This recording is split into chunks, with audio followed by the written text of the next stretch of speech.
Hello there and welcome back. We are still in the workshop. I say still, I have been out and about, but you haven't seen that because I was a bit too busy having fun to get around to taking much video. But I have been to Bentley the other day, the 7 1/4 Ginty, had a good run. I got a few pictures and a couple of little videos, very short, not enough to put a video together. But check out my one from a couple of years ago. It was a good day. I could only make it for one of the 3 days, hence not much time for doing much in the way of videos for you guys. However, I am back on Holmside. Hopefully just a couple more bits left to do. First of which is the lubricator. I've been putting this off for a little while.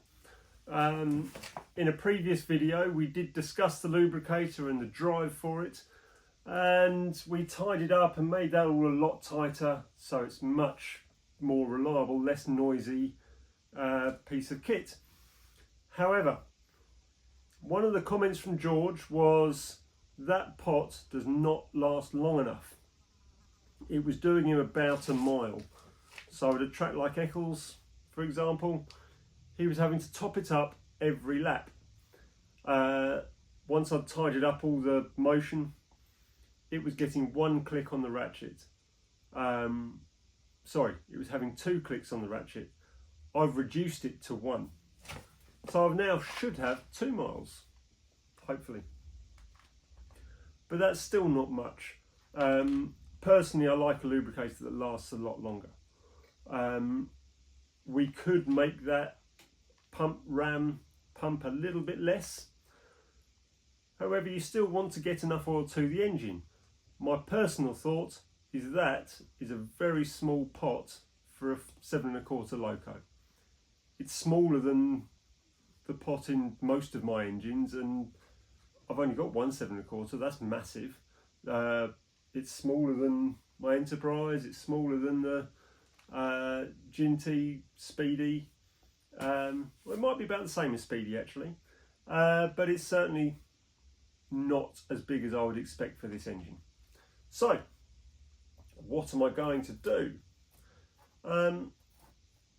You probably can't see from there, but if I move things around, you might. The lubricator is bolted to a plate which is sat on top of the running board. Now, that plate is much bigger. A nice size actually for something else, which we'll come to.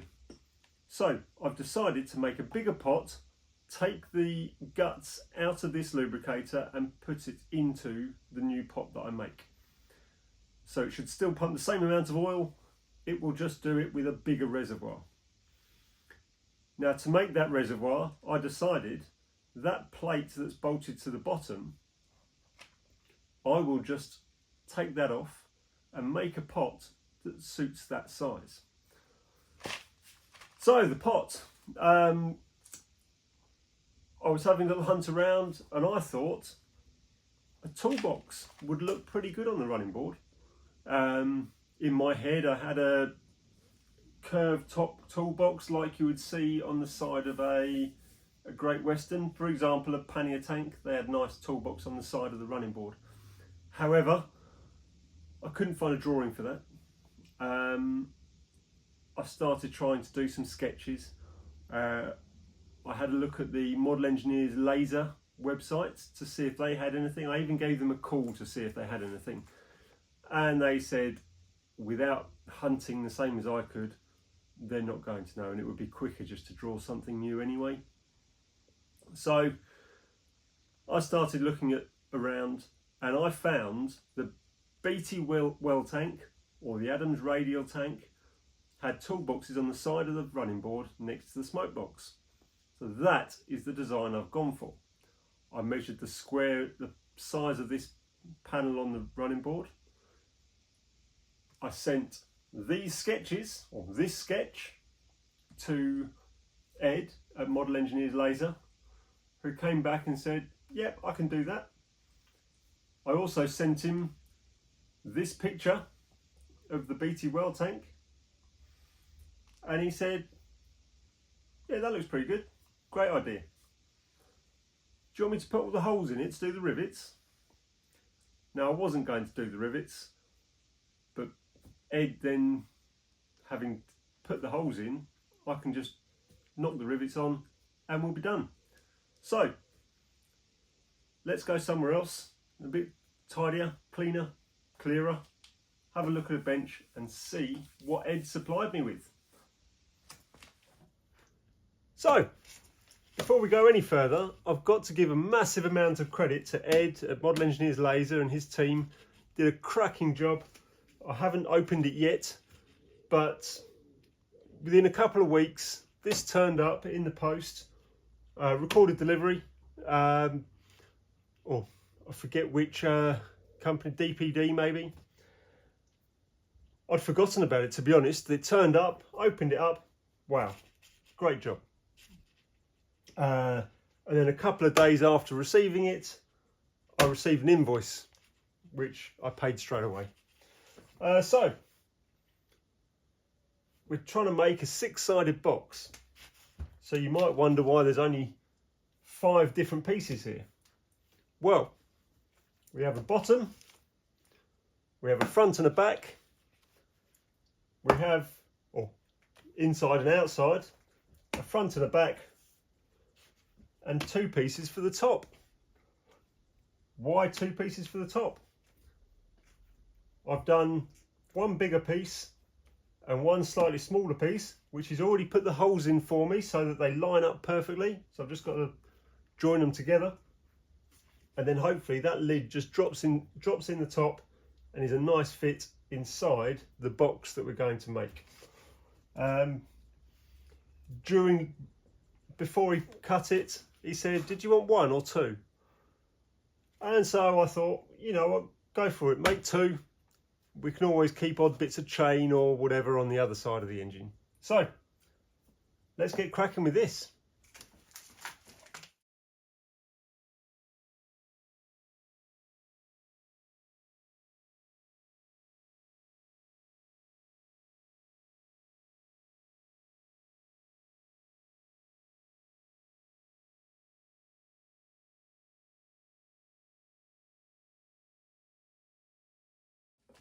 Well, there we go. That did not take long at all. I just took a few burrs off of some of the joining faces. So where these come through, probably the kerf on the machine, just left a slight burr, just cleaned them up with a needle file. I think I cleaned up this one too much. It just drops in and out. But that's not a problem. We can solder that up and then clean up all the corners and we're good to go. The lid, see if this starts to make sense. If we line it up, that gets riveted on like that, and then it will sit on top. You can see that's dropped in nicely. That one will be the register for the lid. So, first things first, I think I will put all the rivets in first. And in hindsight, I should have mentioned to Ed, don't bother with the rivets on the inside. Where that's up against the smoke box, you're not going to see it. But I've got to put the rivets in now. So 1, 2, 3, 4, 5, 6, 7, 8, 9, 10, 11, 12, 13, 14, 15, 16, 17, 34 rivets per side. 68 on the front and back. 1, 2, 3, 4, 5, 6, 7, 8, 9, 10, 20, 40, 108 rivets in that, and then 108 in the other side. So, unfortunately, the rivets don't quite fit through the holes cut out by the laser cutter. So, I'm giving a little bit of clearance, make life easy on myself. I've got one drill set up with a number 51 drill, which gives me a tiny little bit of clearance to drop the rivet straight through. I have another drill set up with a depth stop so that I can put a little countersink that's similar across every hole. And in the vise I have the rivet snap set up with cutters and a hammer alongside. So it soon goes from this or this to this and this. So as you can see, as far as the first pot's going on, I'm living on a prayer. So while I finish the second half, I'm probably going to need a break, to be fair. I'll go and have some dinner, finish the second half. Maybe we can start looking at getting the first pot soldered up and give me a break before I do the second one.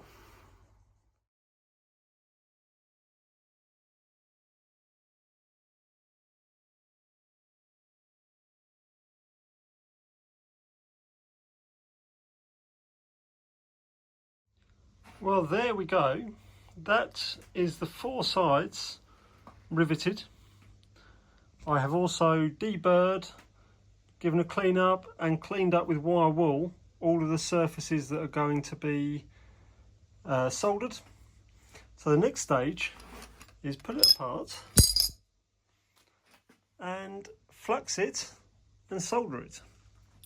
So my personal solder flux of choice is Friolux paint. I've given it a little mix up and I simply put a little bit along all the surfaces which wish to be soldered. Like I say, it's a very good paste flux, and as a benefit it has a bit of solder in there as well, so the moment it starts to take, the joint will be soldered, and once I can then add extra solder from a reel as well. So as you see, I'm all clamped up. It's just very gently clamping on each corner, and yeah, we'll get that soldered. My soldering iron of choice is this refillable torch. Unfortunately the clicker doesn't seem to be working, so I'm having to start it with my big map gas, but I've got a couple of reels of solder on standby, one with big wire, one with little, and we will get that done. I'm going to speed that up for you.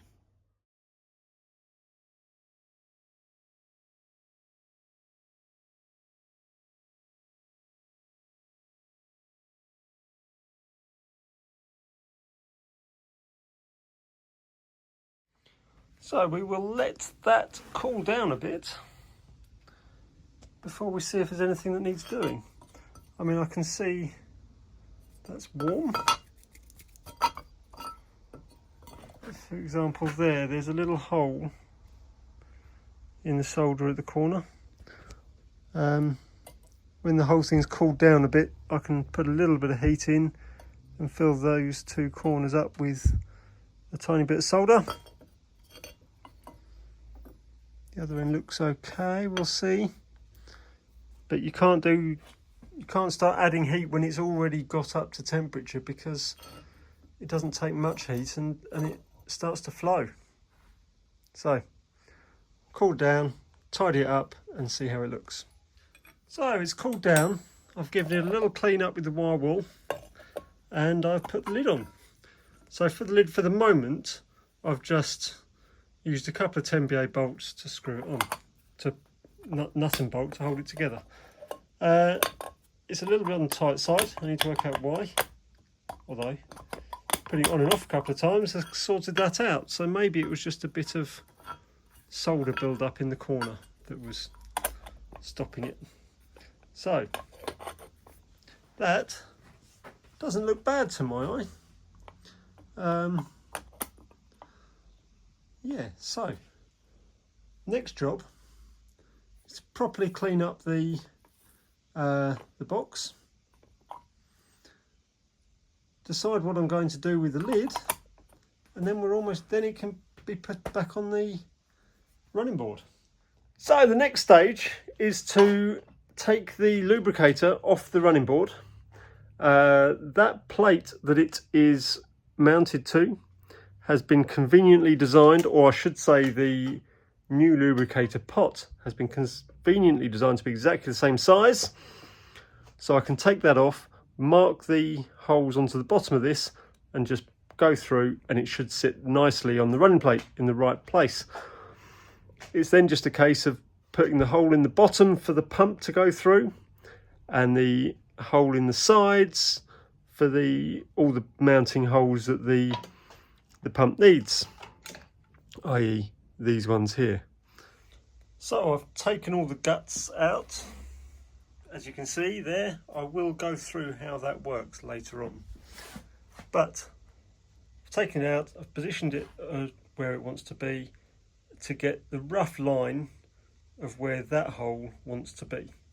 It's not overly critical, the actual longitudinal position of that. But what is critical is the height of that hole from the bottom of the tank and the distance in, and that hole is in the same line as the hole in the bottom. So they need to be in line with each other, pretty much, and they need to be at about the right, or the height of it is fairly critical. So I may or may not have done it the best way, but when I had the pot sitting on top, I just roughly marked a line on the front of the pot. I then squared it down, line down the length of the pot, and then carried it on across the bottom of the pot, such as that. I then measured up from the bottom of the pot, and I will admit I'd probably get shouted at by the purists. I used a vernier, set it to the right place, and then scratched the line very lightly. I did the same for the bottom and the heights of these two. I've decided to line these two up because it didn't need to be at a slight angle like that. And then finally getting the offset for that, I used my vernier again. I zeroed the vernier, moved it out to measure the offset, which was 0.4, I think, when it was done properly. I then zeroed the vernier on there, set it to the 0.4, and just gently scribed the line there. But that was how I got my positions. Now off to drill the holes the right sizes. Now I had been prepared to open up one of the holes, the hole in the side of the tank, should that be in slightly the wrong place.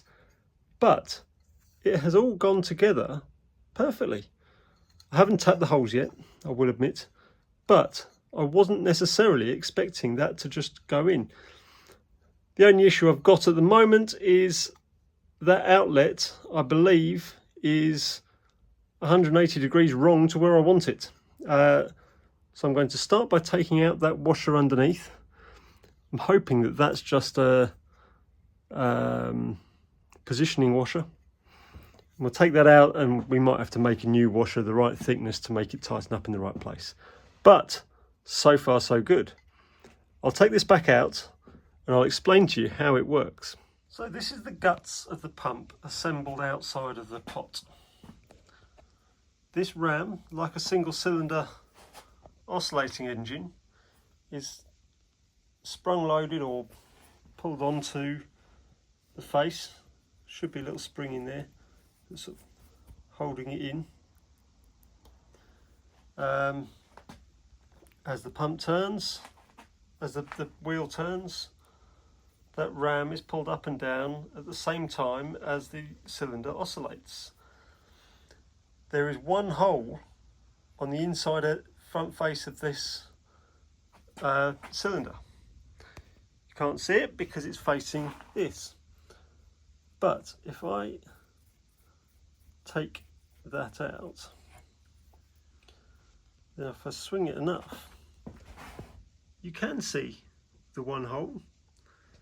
And that one hole either lines up with that slot, so when it's on its suction, when the pump's lifting out, the ram's lifting out, it's making a vacuum inside this cylinder which sucks the oil up through that little slot down from the bottom of the tank. And then as the pump goes round, it goes to plunge back down when the hole in here is lined up with the single hole, which goes right in and down to the bottom of the unit, where it comes out here. Goes down there. There should be a ball in here. I've not taken this apart to check it yet. So that is your first clack. There should be a ball in there that stops the oil coming out here, and that'll be a sprung loaded ball. So that is the LBSC type of lubricator. Obviously, as the ratchet drives this wheel, it's always turning the spindle in the same direction, which tightens up the wheel at this end. So there's no locking nuts, no anything on this end. It just works. So we'll get that reassembled in the pot. We'll check the clack for the ball and everything, and we'll also get the right size spacer in here so that it tightens up in the right place, because I did try it and it still faced the wrong direction. So I need a thinner spacer, and we'll see what we can do. So there it is, fitted. I've still got to reattach the drive arm, but otherwise it's fitted and that's where it will be. I haven't fitted the running board down yet and all that. I just wanted to try it in place. But that is that. So turning my attention to the lid, I have put a dollop of the solder paste at either end, and I'm just going to gently soft solder the two together so they don't move, and then I'll do something with the handle in the middle. So I've positioned it nicely. I did make a mistake when I was sending the drawings to Ed. My intention was that the back edge would land and only overlap by the thickness of the material, and then it would be an even overlap around the other three sides. But he put the holes in centralised, but to be fair, I'm leaving it like that because it didn't look too bad. So I'll get these soldered together and then we'll come up with the handle plan. So my inspirations for this lid, as far as the handle goes, were either much like this off of my Duke of York, or using a couple of handrail knobs like this, which is on Friends Poly. I mean, that's not on the lubricator, but that's the example I was thinking of. Or just an overhanging lid that sits on like my Enterprise, but I haven't got that to hand at the moment. But what I decided to go with the bent handle, which looks a bit like that. All I've done, I had a bit of 332, it's actually a brazing rod, piece of brazing rod. Bent the ends just around a pair of pliers, chopped it off, and I've laid it in there. I did put a piece of odd bar underneath so it sits flat. I haven't yet soldered it, so I will take it out, put a bit of the solder paste around the bar, make sure it goes all the way through, It's quite proud at the moment, so once it's soldered I will chop that off inside and file it flush, or get rid of the sharp.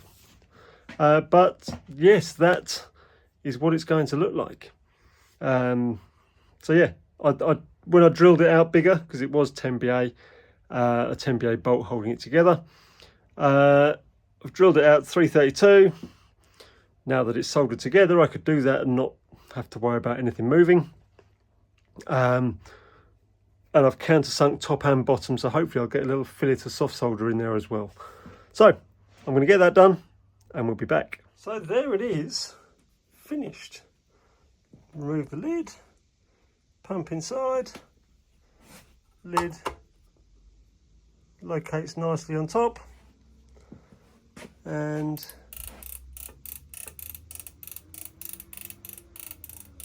there we go. So that is ready to go back on the engine. Now I will bolt that back on the engine, just loosely, make sure it's all connected up and working properly. But George is going to take it apart again back at his and repaint the running boards, repaint that pot. I'll give him a proper tip. I would probably, when I'm painting it, if I was painting it, take that arm off, take the ratchet pull off, or masking tape the ratchet pull. You could even remove the whole ratchet shaft. That way you don't have to worry about masking off the ratchet wheel. So take that all out, paint it. You could put something inside to stop the paint going inside, and then put it back together. But that is as far as that's going for me. All that remains is to make another one to go on the other side, and then it will all look lovely. So I'm going to get on with that, but I will see you next time. Now please do remember to like, share, subscribe, comment, tell me what you did like, what you didn't like, what you would have done differently, maybe what you would have done better. It's all good learning for other people, reading the comments and learning.